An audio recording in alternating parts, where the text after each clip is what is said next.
Dito si Primo. Primo, oh, wag ko. Tama na, enough na, enough na, enough na. Enough na, wag mo magalit. Enough na. Enough na, dito ko na. Save ka na, dito ka na sa akin.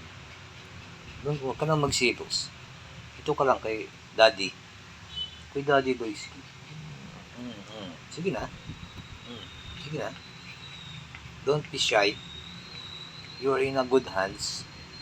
You're in a good hands with me, Bank. O, diba?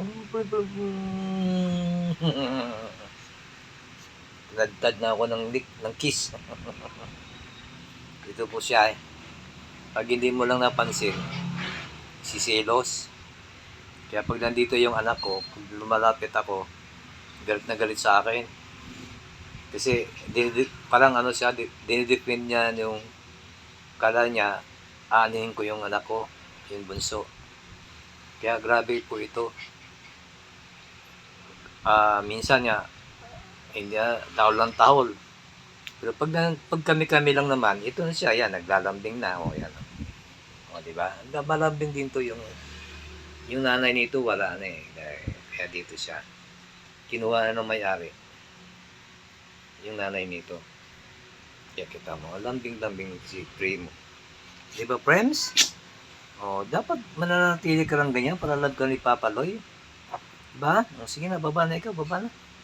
Ay namang bumaba. O, ganda ng buntot, oh.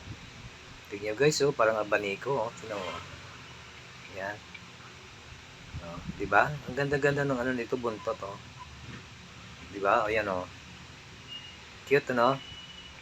So, kailangan lang to. Minsan napipikon din ako dito. Kasi makulit. Makulit si Primo. May hiling si Primo. Primo. Oh. Diba? May hirap din mag-alaga ng ano. Kailangan marunong ka rin magtansya sa yung ugali nila. May makulit. May times na malambing. May times na ano, yung bang sutil, di ka nga. Yan, o. May malamas na. Sige. Thank you po.